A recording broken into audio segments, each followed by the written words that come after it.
Assalamualaikum warahmatullahi wabarakatuh.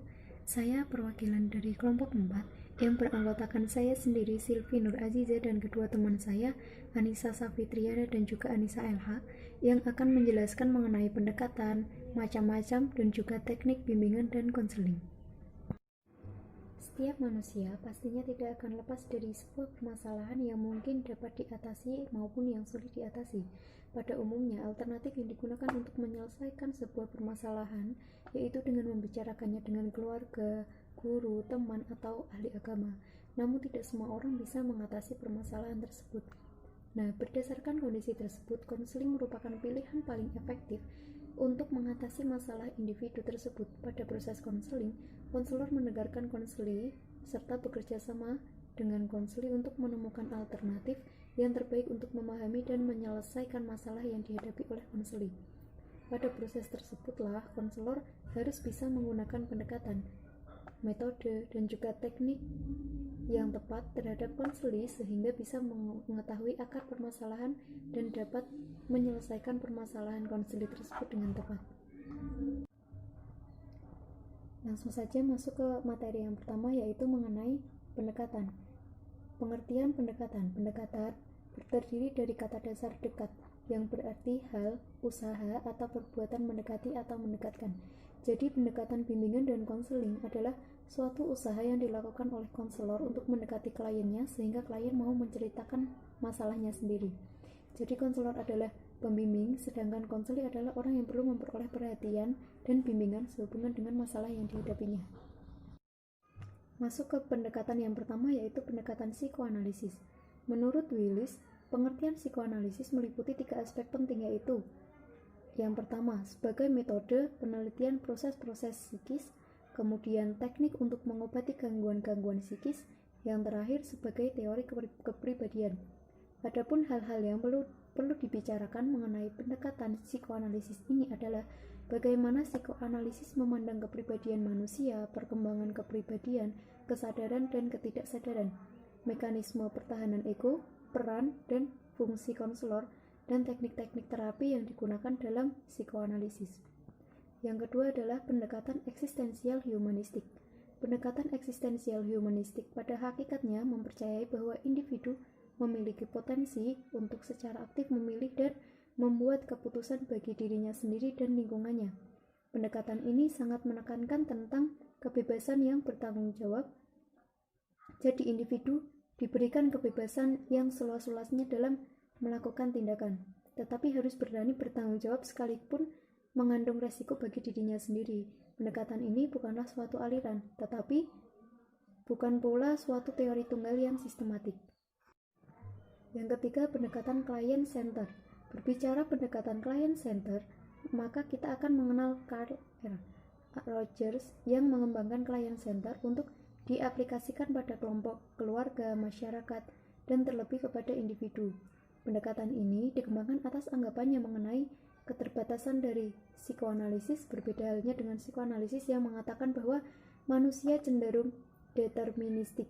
Rogers menyatakan bahwa manusia adalah pribadi-pribadi yang memiliki potensi untuk memecahkan permasalahannya sendiri.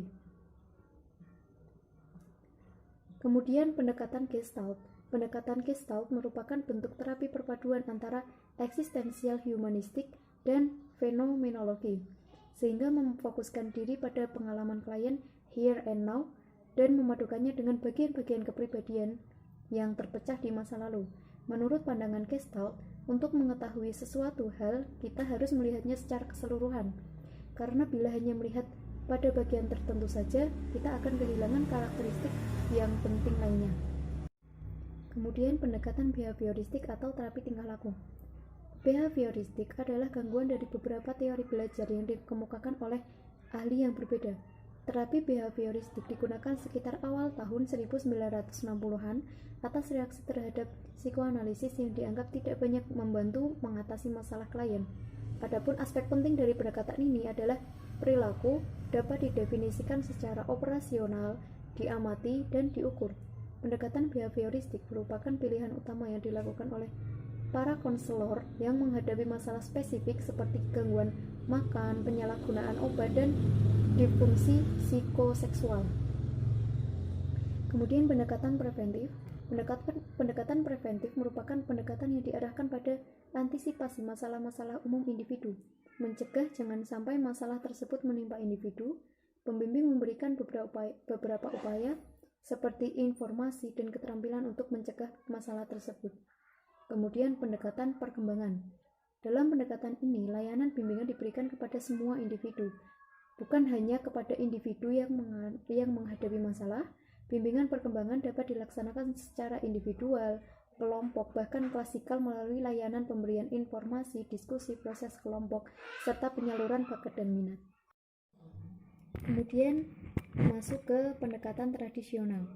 Dalam konseling, konselor lebih banyak menggunakan waktunya untuk one-to-one relationship terhadap siswa yang mengalami masalah saja. Pembimbing sering mengadakan konsultasi dengan guru untuk meningkatkan suasana belajar yang variabel. Pembimbing sering juga mengadakan pertemuan dengan orang tua siswa, akan tetapi pokok pembicaraannya hanya berkisar pada anak yang memiliki problem saja atau masalah saja, tidak meliputi keseluruhan siswa di sekolah tersebut. Kemudian pendekatan fitrah. Problem-problem atau masalah-masalah yang merupakan kendala bagi baiknya perkembangan fitrah itu diselesaikan melalui proses konseling Islam. Untuk itu, individu dibantu menemukan fitrahnya sehingga dapat selalu dekat dengan Allah Subhanahu wa taala dan bimbingan untuk mengembangkan dirinya agar mampu memecahkan masalah kehidupannya serta dapat melakukan self counseling dengan bimbingan Allah atau pendekatan fitrah tadi. Yang terakhir yaitu pendekatan saintifik. Pendekatan ini berdasarkan atas hasil wawancara, hasil penelitian prestasi belajar, hasil tes, dan lain sebagainya. Itulah beberapa macam pendekatan bimbingan dan konseling. Dengan adanya pendekatan-pendekatan ini, seorang konselor akan dapat dengan mudah menghadapi permasalahan kliennya.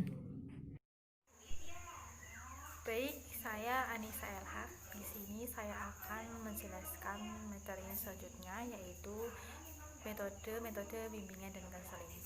Nah, metode adalah segala sesuatu yang digunakan untuk mencapai tujuan yang diinginkan.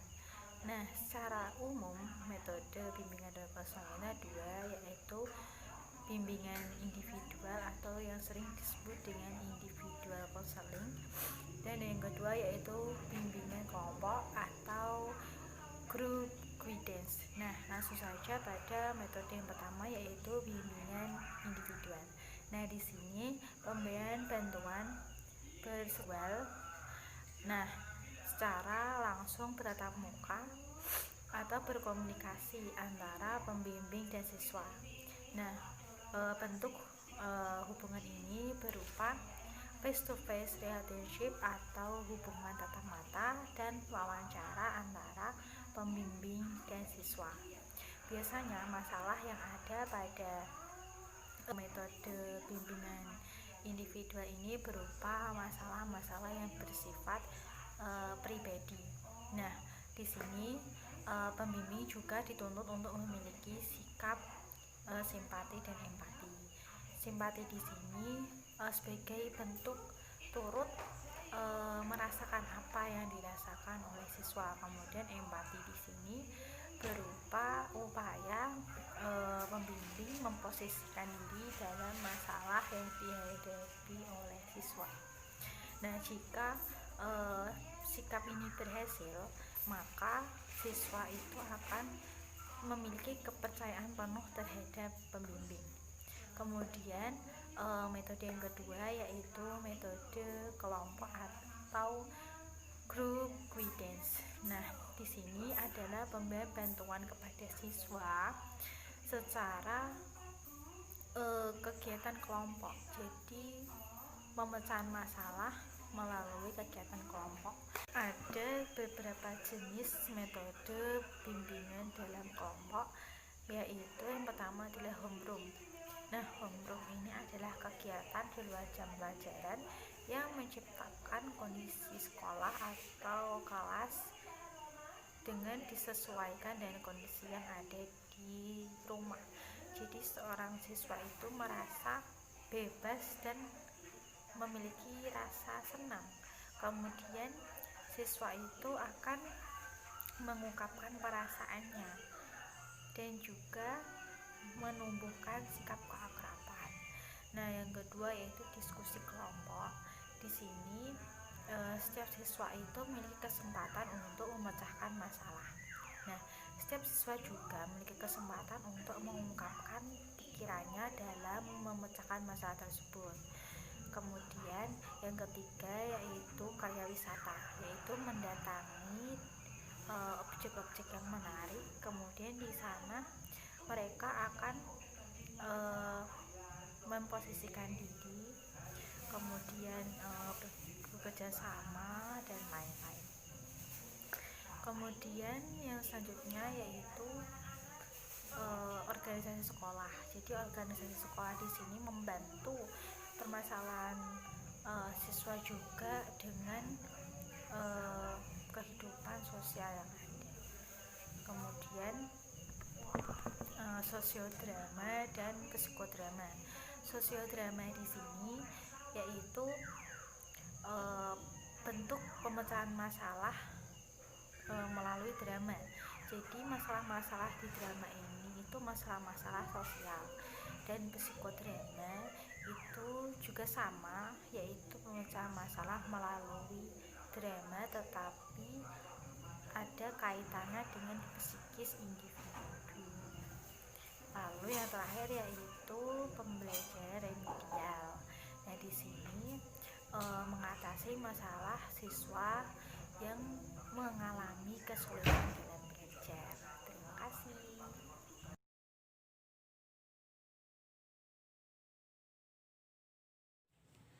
Pengertian teknik bimbingan dan konseling.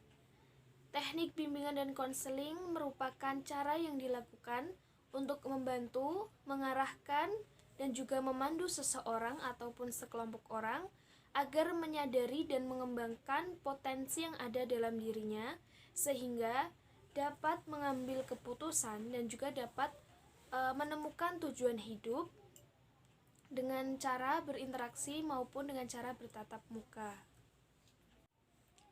Teknik dalam bimbingan dan konseling terbagi menjadi dua, yaitu teknik umum konseling dan juga teknik khusus konseling. Teknik umum konseling. Nah, di sini dijelaskan bahwa teknik umum konseling merupakan teknik konseling yang sudah lazim ataupun sudah umum atau yang sudah sering digunakan dalam tahap-tahap konseling. Nah, teknik ini merupakan teknik dasar yang harus dikuasai oleh konselor. Nah, jenis-jenis teknik umum ini diantaranya yaitu teknik umum konseling 1 yang berisikan perilaku attending. Perilaku attending biasanya kita kenal dengan perilaku menghampiri klien. Nah, hal ini mencakup komponen kontak mata, kemudian bahasa tubuh, dan juga bahasa lisan. Selanjutnya yaitu ada empati. Empati merupakan kemampuan konselor untuk merasakan apa yang dirasakan oleh klien. Selanjutnya ada refleksi. Nah, refleksi ini merupakan teknik untuk memantulkan kembali apa yang telah disampaikan oleh klien. Selanjutnya ada eksplorasi. Eksplorasi merupakan teknik untuk menggali perasaan, pikiran, maupun pengalaman klien. Nah, biasanya dalam teknik ini konselor akan mencari ataupun menggali perasaan. Biasanya itu kita bisa menggunakan kalimat bisakah Anda menjelaskan? Bisakah Anda menjelaskan mengenai apa, seperti itu. Nah, kemudian selanjutnya ada teknik menangkap pesan. Nah, menangkap pesan ini merupakan teknik untuk menyatakan kembali esensi ataupun inti dari ungkapan klien. Jadi kita menyatakan kembali apa yang menjadi inti dari yang disampaikan oleh si klien tadi. Nah, selanjutnya yaitu ada pertanyaan terbuka. Pertanyaan terbuka ini merupakan teknik untuk memancing agar klien mau berbicara, menceritakan perasaan, pikiran, ataupun pengalamannya. Yang selanjutnya yaitu pertanyaan tertutup. Nah, di sini pertanyaan tertutup di sini merupakan pertanyaan yang dimana jawabannya itu hanya iya atau tidak, jadi secara tertutup seperti itu. Kemudian ada dorongan minimal. Nah, dorongan minimal ini memberikan dorongan secara langsung, akan tetapi singkat, seperti kata-kata lalu, terus, seperti itu. Yang selanjutnya yaitu ada interprestasi. Nah, di sini untuk mengulas pemikiran, perasaan ataupun pengalaman klien dengan merujuk pada teori-teori, bukan hanya pandangan subjek dari konselor. Nah, selanjutnya yaitu ada mengarahkan. Nah, dalam teknik ini, teknik mengarahkan ini bertujuan untuk mengajak dan juga untuk mengarahkan klien untuk melakukan suatu hal. Yang terakhir yaitu ada menyimpulkan sementara.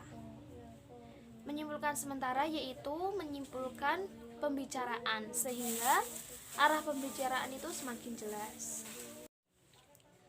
Teknik umum konselor 2. Nah, di sini kandungannya itu yang pertama, teknik memimpin.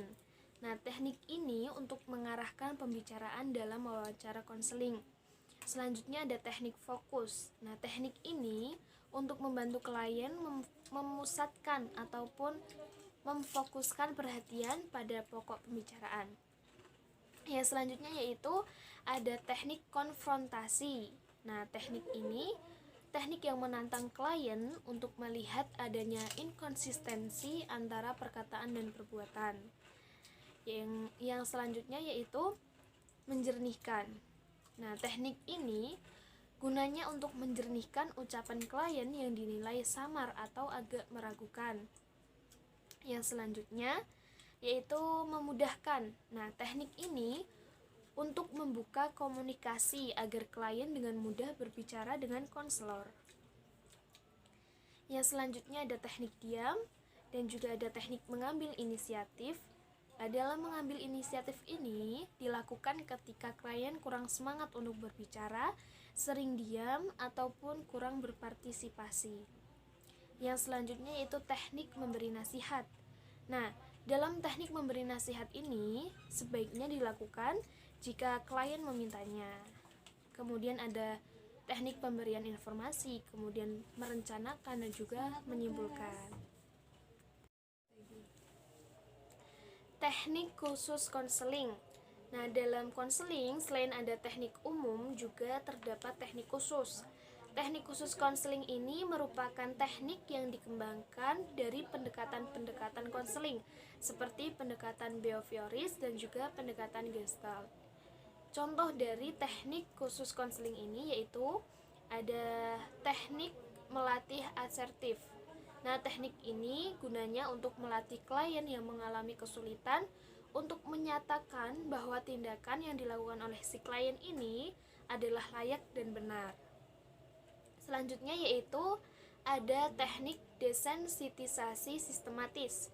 Nah, teknik ini merupakan teknik konseling behavioral yang memfokuskan bantuan untuk menenangkan klien dengan cara membuat si klien ini menjadi rileks. Nah, kemudian ada pengkondisian aversi. Teknik ini dapat digunakan untuk menghilangkan kebiasaan buruk ya. Kemudian ada pembentukan perilaku model. Teknik ini digunakan untuk membentuk perilaku pada klien. Selanjutnya ada permainan dialog, kemudian ada latihan, saya bertanggung jawab, kemudian permainan proyeksi, ada teknik pengembalian, kemudian ada bertahan dan perasaan, kemudian ada homework assignment, kemudian ada adaptif maksudnya, kemudian bermain peran dan juga ada imitasi.